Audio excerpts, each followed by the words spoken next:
दोस्तों, अगर आप इस शुभमन गिल और रोहित शर्मा को दुनिया का सबसे खतरनाक खिलाड़ी और कप्तान मानते हैं तो हमारे इस वीडियो को दिल से लाइक जरूर कीजिएगा। दोस्तों, जिम्बाब्वे के खिलाफ दूसरे टी20 में आया भारतीय बल्लेबाजों का जबरदस्त तूफान।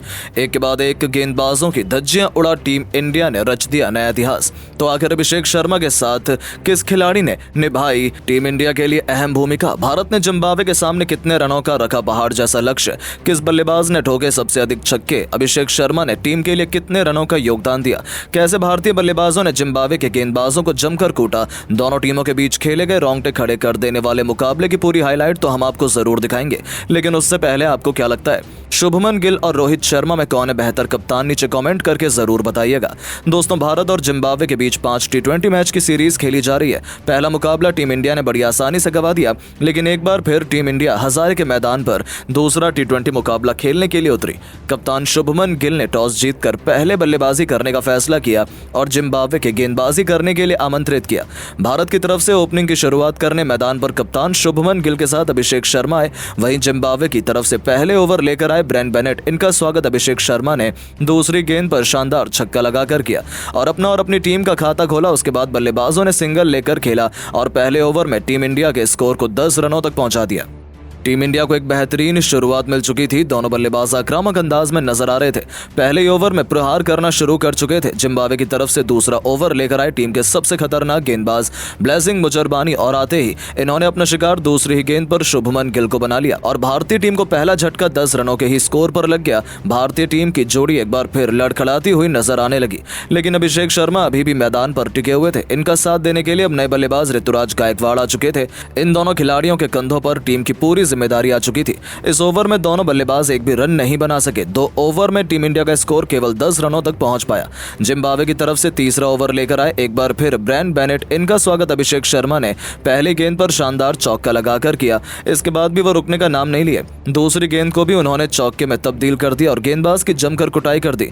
टीम इंडिया के स्कोर को रॉकेट की रफ्तार की तरह आगे बढ़ा दिया। अभिषेक शर्मा तूफानी अंदाज में बल्लेबाजी कर रहे थे। इनका बल्ला रुकने का नाम नहीं ले रहा था। 3 ओवर में भारत के स्कोर को 22 रनों तक पहुंचा दिया। जिम्बाब्वे की तरफ से चौथा ओवर विकेट की तलाश में लेकर आए टेनेटाई चतारा खतरनाक गेंदबाजी का नजारा दिखा रहे थे। भारतीय बल्लेबाजों को अपने शिकंजे में कसकर रखा हुआ था। इस ओवर में रन बनाना बहुत मुश्किल हो रहा था। बल्लेबाज इस ओवर में एक रन के लिए तरस रहे थे। सिंगल लेना भी बहुत मुश्किल हो रहा था, लेकिन तभी ऋतुराज गायकवाड़ ने ओवर की अंतिम गेंद पर शानदार चौका लगाकर टीम इंडिया के स्कोर को 4 ओवर में 28 रनों तक पहुंचाया। विकेट की तलाश में एक बार फिर 5 ओवर लेकर आए जिम्बाब्वे की तरफ से ब्लेसिंग मुजरबानी खतरनाक गेंदबाजी का नजारा दिखा रहे थे। अपने जाल में दोनों बल्लेबाजों को फंसा कर रखा हुआ था। भारत का स्कोर कछुए की रफ्तार की तरह धीरे धीरे आगे बढ़ रहा था। ऋतुराज गायकवाड़ और अभिषेक शर्मा को गेंद बिल्कुल भी समझ नहीं आ रही थी। भारतीय बल्लेबाज मैदान पर रन के लिए संघर्ष करते हुए दिखाई दे रहे थे। 5 ओवर में भारतीय टीम का स्कोर बड़ी मुश्किल से 29 रनों तक पहुंच पाया। जिम्बाब्वे के गेंदबाज खतरनाक गेंदबाजी का नजारा दिखा रहे थे। भारतीय बल्लेबाजों को प्रहार करना इतना आसान नहीं हो रहा था। जिम्बाब्वे की तरफ से पावर प्ले का अंतिम ओवर लेकर आए विकेट की तलाश में एक बार फिर टेनेटाई चतारा लंबे समय से बाउंड्री नहीं लगा पाए थे। बल्लेबाज सिंगल से ही काम चला रहे थे। गायकवाड़ और अभिषेक संभल कर बल्लेबाजी कर रहे थे। ऐसी कोई गलती नहीं कर रहे थे जिससे विकेट गंवाना पड़े। दोनों बल्लेबाज सिंगल से ही संतुष्ट हो रहे थे। चतारा के ओवर में इन दोनों बल्लेबाजों ने मिलकर 7 रन बटोर लिए और टीम इंडिया को पावर प्ले के 6 ओवर में 36 रनों तक एक विकेट पर पहुंचा दिया। दोनों बल्लेबाज मैदान में पूरी तरह से सेट हो चुके थे। जिम्बाब्वे की गेंदबाजी की धज्जियां उड़ाना शुरू कर दिया था।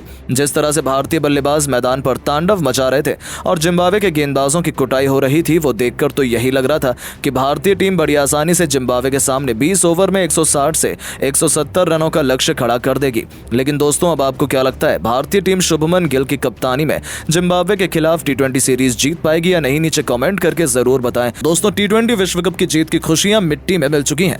जहां टीम इंडिया के नए नवेले कप्तान शुभमन गिल पहली चुनौती में ही बुरी तरीके से फ्लॉप साबित हुए। जिम्बाब्वे के खिलाफ हरारे के मैदान पर पहले टी20 मैच में भारत के कप्तान शुभमन गिल ने टॉस जीतकर पहले गेंदबाजी करने का फैसला किया और उनका यह तीर शतक निशाने पर लग गया। बिश्नोई और वॉशिंगटन सुंदर ने अपनी कातिलाना गेंदबाजी से जिम्बाब्वे के बल्लेबाजी क्रम की धज्जियां उड़ा दी। हालांकि मध्य क्रम में कप्तान सिकंदर रजा ने पारी को संभाला, लेकिन फिर मेजबान टीम के विकेट ताश के पत्तों की तरह बिखरने लगे। जिम्बाब्वे का कोई भी बल्लेबाज नहीं चल पाया। उनकी पारी ताश के पत्तों की तरह बिखर गई। मेजबान टीम अंतिम 6 विकेट पर केवल 43 रन बना पाई। अंत में विकेट कीपर बल्लेबाज क्लाइव मंडाडे ने 29 रन की पारी खेली और टीम का स्कोर 100 रनों के पार पहुंचाया। इस तरह जिम्बाब्वे ने 9 विकेट के नुकसान पर 115 15 रन बनाए। भारत के लिए रवि बिश्नोई ने सबसे अंतिम बेहतरीन गेंदबाजी कर अपने 4 ओवर के स्पेल में 13 रन देकर 4 विकेट झटके। दूसरी तरफ वाशिंगटन सुंदर ने भी 2 अहम विकेट अपने नाम किए। ऐसा लगा टीम इंडिया 116 रनों के लक्ष्य को आसानी से हासिल कर लेगी, लेकिन उनकी शुरुआत बेहद खराब रही। पावर प्ले के अंदर ही उनके 22 रन पर 4 विकेट गिर गए। अभिषेक शर्मा 0, ऋतुराज गायकवाड़ 7, तो वहीं डेब्यूटेंट रियन पराग 2-2 और रिंकू सिंह 0 रन बनाकर आउट हुए। जिम्बाब्वे के गेंदबाजों ने शानदार गेंदबाजी की और मैच को रोमांचक बना दिया था। इसके बाद कप्तान शुभमन गिल और ध्रुव जुरैल पारी को संभालते हुए दिख रहे थे, लेकिन फिर वो भी आउट हो गए। जुरैल 7 तो गिल 31 रन बनाकर आउट हुए। 61 रन पर ही भारत के 6 विकेट गिर गए। इसके बाद भारत ने लड़ाई जरूर लड़ी। सुंदर ने खतरनाक बल्लेबाजी करते हुए मैच को आखिरी ओवर तक पहुंचाया, लेकिन अंत में जिम्बाब्वे 13 रन से यह मैच जीत गई। जिम्बाब्वे ने वर्ल्ड चैंपियंस को हरा दिया। वहीं दोस्तों, टीम इंडिया की इस हार के बाद अब साउथ अफ्रीका के दिग्गजों का रिएक्शन सामने आया है। सबसे पहले मिस्टर 360 एबी डिविलियर्स ने कहा, ये क्या कर दिया टीम इंडिया, तुमने जिम्बाब्वे को आपने कुछ ज्यादा ही हल्के में ले लिया। एक हफ्ते पहले आपने T20 वर्ल्ड कप जीता था और अब जिम्बाब्वे से हार गए। मुझे यकीन नहीं हो रहा ये क्या हो गया। भारतीय टीम काफी ज्यादा ओवर कॉन्फिडेंट दिखी। लगभग सभी बल्लेबाज खराब शॉट खेलकर आउट हुए। सच में वर्ल्ड चैंपियंस के लिए इससे बड़ा और क्या हो सकता है कि वो जिम्बाब्वे जैसी इतनी छोटी टीम से हार गया जो वर्ल्ड कप के लिए क्वालिफाई भी नहीं कर पाई। वहीं फिर अफ्रीका के कप्तान एडन मार्करम ने कहा, टीम इंडिया को शर्म आनी चाहिए। जिम्बाब्वे जैसी टीम से हारकर T20 वर्ल्ड कप जीतने के बाद उन्होंने इतना ज्यादा सेलिब्रेशन किया कि उससे वो अभी तक उभर नहीं पाए, और इसी चक्कर में शायद वो ठीक से प्रैक्टिस भी नहीं कर पाए, क्योंकि भारत के बल्लेबाज जिस तरह से बल्लेबाजी कर रहे थे ऐसा लगा नहीं उन्होंने कोई प्रैक्टिस की है। यही होता है जब आपको खुद पर घमंड आ जाता है। ऊपर वाला सब देख रहा है। मैं जिम्बाब्वे को इस जीत की बहुत बहुत बधाई देना चाहूंगा। इसके बाद डेल स्टेन ने कहा, सच कहूं तो ये मैच देखकर मुझे बहुत हंसी आ रही थी। जिम्बाब्वे टीम को मैं बधाई देना चाहता हूं।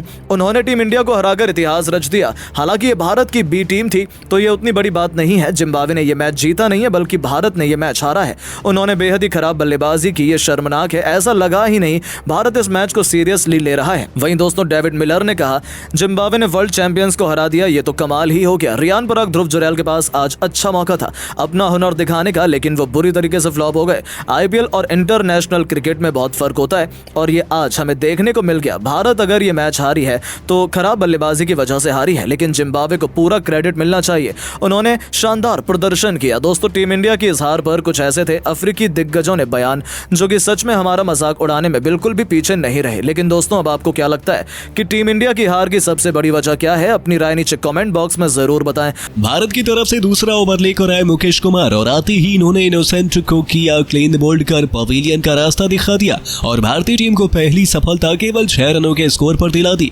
भारतीय टीम पूरी तरीके से मैच में हावी हो चुकी थी, लेकिन जिम्बाब्वे की तरफ से वेस्ली माधवरे ने मैदान पर टिके हुए थे। उनका साथ देने के लिए अपने बल्लेबाज ब्रायन बेनेट आ चुके थे। इन दोनों खिलाड़ियों के कंधों पर टीम की पूरी जिम्मेदारी आ चुकी थी, लेकिन मुकेश कुमार की घातक गेंदबाजी का नजारा वो दिखा रहे थे। लेकिन दूसरी ही गेंद पर ब्रायन बेनेट ने शानदार चौका जड़कर अपना खाता खोला और टीम के स्कोर को आगे बढ़ाया।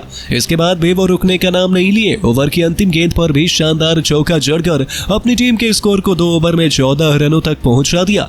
भारत की तरफ से तीसरा ओवर लेकर आए एक बार फिर विकेट की तलाश में खलील अहमद और एक बार फिर ब्रायन बेनेट ने चौथी गेंद पर शानदार चौका जड़कर खलील अहमद का स्वागत किया और अपने टीम के स्कोर को रॉकेट की रफ्तार से आगे बढ़ाया। जिम्बाब्वे का स्कोर तेजी से आगे बढ़ रहा था। बल्लेबाज मैदान पर सेट हो चुके थे। भारतीय कप्तान शुभमन गिल को लगातार विकेट की तलाश थी। 3 ओवर में जिम्बाब्वे का स्कोर 19 रनों तक पहुंच चुका था। स्टेडियम में बैठे दर्शक भी खिलाड़ियों को देखकर अलग अंदाज में नजर आ रहे थे। हर कोई अपनी टीम को सपोर्ट कर रहा था। भारत की तरफ से चौथा ओवर लेकर आए एक बार फिर मुकेश कुमार और एक बार फिर अपनी घातक गेंदबाजी का नजारा दिखाना शुरू कर दिए। जिम्बाब्वे को बल्लेबाजों को बिल्कुल भी समझ नहीं आ रहा था। उनके ओवर में खिलाड़ियों को संघर्ष करना पड़ रहा था। बल्लेबाज अपना विकेट गंवाने से बाल बाल बच रहे थे। मुकेश कुमार की गेंद आग उगल रही थी। दोनों खिलाड़ियों को सिंगल से संतुष्ट होना पड़ रहा था। जिम्बाब्वे का स्कोर इस ओवर में दब चुका था। मुकेश कुमार पूरे तरीके से अपने शिकंजे में खिलाड़ियों को कस के रखे हुए थे। इस ओवर में मुकेश कुमार ने केवल 4 रन दिए, यानी कि जिम्बाब्वे का स्कोर 4 ओवर में बड़े ही मुश्किल से 23 रनों तक पहुंच पाया। भारत की तरफ से 5वां ओवर लेकर आए एक बार फिर खलील अहमद, लेकिन इनका स्वागत पहली ही गेंद पर ब्रायन बेनेट ने शानदार चौका लगाकर किया। लेकिन इसके बाद भी इनका बल्ला रुकने का नाम नहीं लिया। दूसरी गेंद को भी चौके में तब्दील कर खलील अहमद की जमकर कुटाई कर दी और अपनी टीम के स्कोर को रॉकेट की रफ्तार तरीके से आगे बढ़ा दिया। वहीं 5वीं गेंद पर वेस्ले माधवरे ने शानदार चौका जड़ा और इसके बाद भी वो रुके नहीं। अंतिम गेंद को भी चौके में तब्दील कर इस ओवर से 17 रन बटोरकर खलील अहमद की जमकर कुटाई की और अपने टीम के स्कोर को 5 ओवर में 40 रनों तक 1 विकेट पर पहुंचा दिया।